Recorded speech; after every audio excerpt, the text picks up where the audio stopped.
YouTubers, Electric Adventures here with the next video in my A to Z of my MSX collection videos. We're up to the letter R, and a very hard letter it is. There are lots of games to choose from. I have actually brought out a selection and thought because there are such worthy games in these ones, that I would show a couple of them and obviously pick a number one, so we'll show a bit of footage from each. Now, it's very difficult to not include this particular game. This is Raid on Bugling Bay, which I'm lucky to have a complete copy of. This is one of the games that I did play back in the day. Back in the day it blew me away. It doesn't as much nowadays because of the chunky scrolling, but it still is quite a good game that can draw you in. The idea is you have to go around and bomb all the targets and go back to your aircraft carrier and refuel. And it's a game that you can really get your teeth into and get a lot of gameplay out of it. And that's what I did back in the day. This one and Load Runner from Sony. They were I still didn't own my copy back in the day. I haven't actually had this complete copy for very long.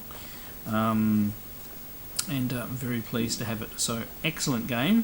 Not very expensive loose for the MSX, so look out for that one.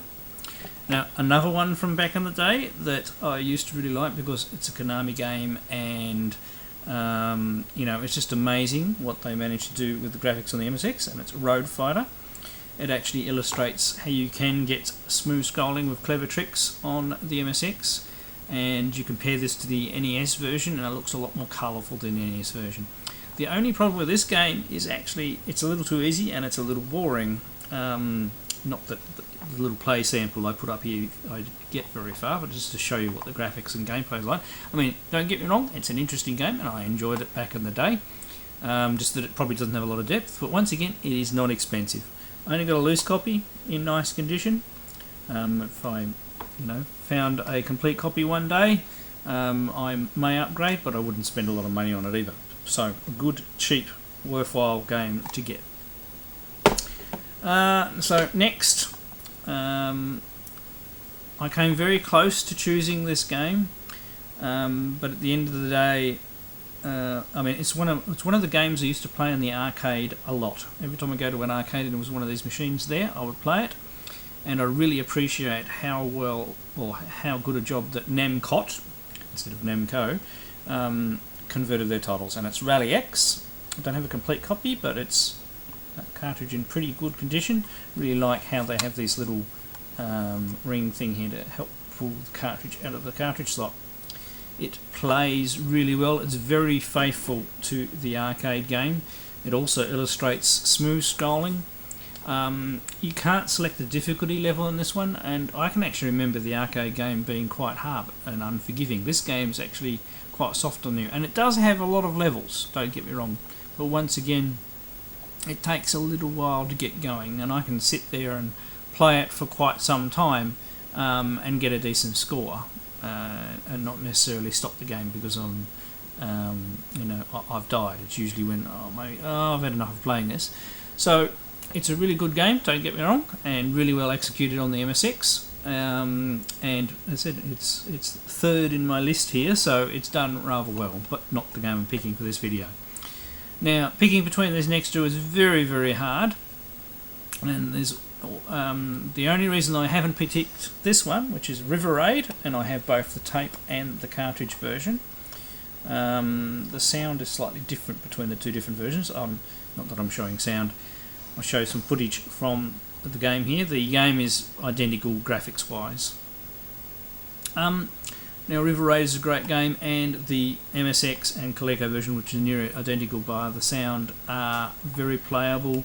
They're slightly different to the Atari 2600 and Atari 8-bit versions, but due to the fact that that's the original systems they are on and they play so well on those systems, if there wasn't a game that I liked more than this one would have definitely been picked at this number. But it doesn't necessarily show the MSX up against other systems. So the game that's going to win are, and I suppose it hasn't been that long since I actually bought this game. It was during this year, but I think they did an excellent job at converting this game. And I said this is an MSX1 game, it's not an MSX2 game. although I believe it has enhancements when you play it on an MSX2 machine. And it is R-Type, which I'm very lucky to have a complete copy of, and this doesn't go cheap, especially for a complete copy.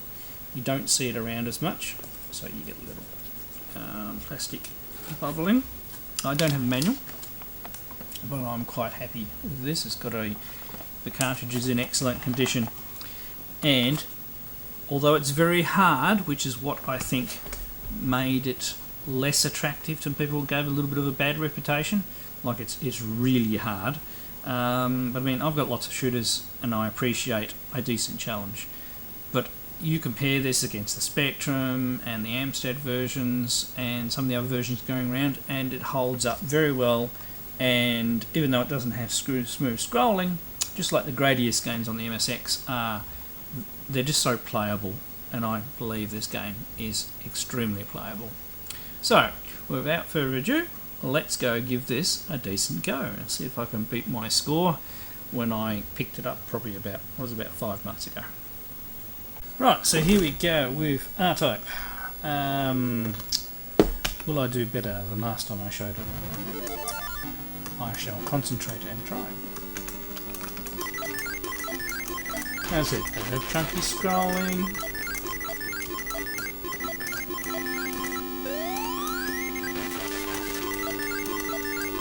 And it's probably, I mean, it doesn't do too bad on colour.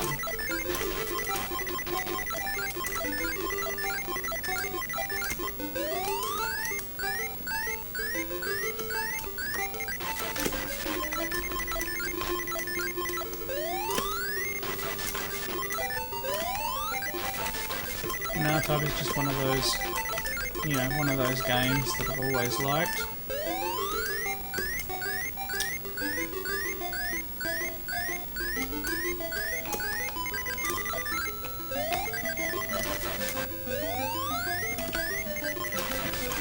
Quite obviously I've played this a couple of times.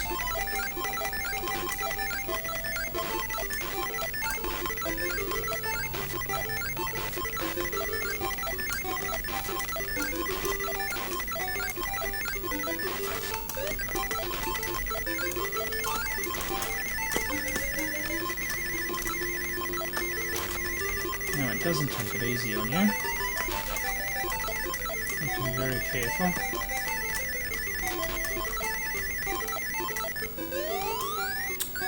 This is the bit, actually in most versions of R-Type, where it's easy to stuff up to make a mistake.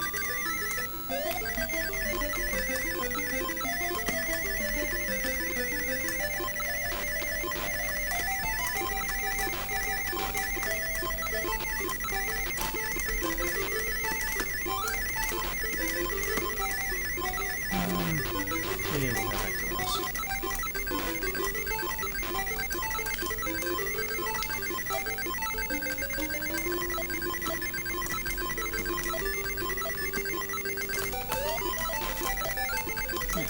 Sauce. Now this one a little bit differently from other versions, throws more stuff at you, so there's actually extra bits in the level. I've actually played the arcade game for ages, so I can't tell you whether some of them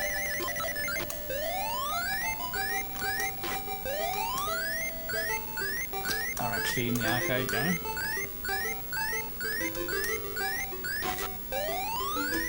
And those guys coming, I just can't remember exactly where they are.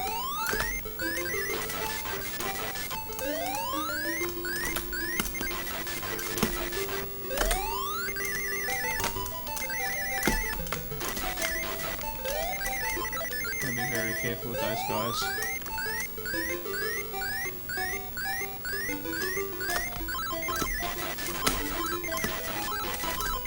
No, I went too far forward. See what I mean? It doesn't take much to knock you back a bit. But that's what I like about it. It's actually got quite a reasonable challenge. It's not like playing other versions of R-Type.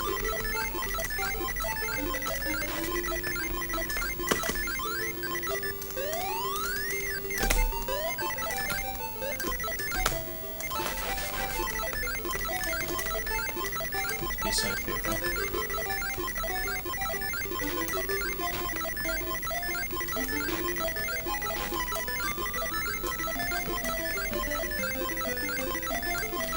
Oh, it's nicely powered up. Of course, the only trouble with these games is you build up to a certain level of power up and then it knocks you right back. And you've got to build it up again, unless it gives you a chance. Ah! Got me again. Looks like I'm not going to hold up to my wish of actually showing you more of the game.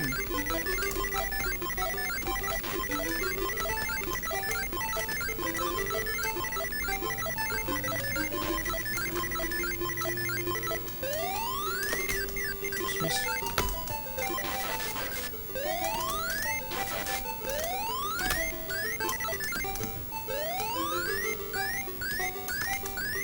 really stuck there, I've never seen that happen before.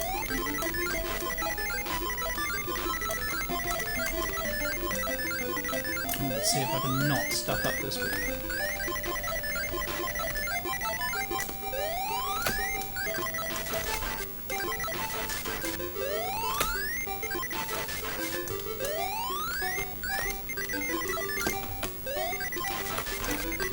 Oh, I still got him this time. I think there's one more.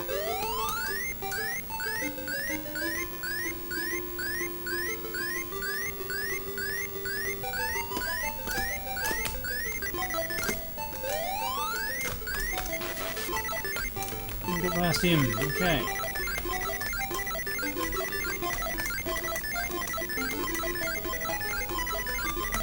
There we go.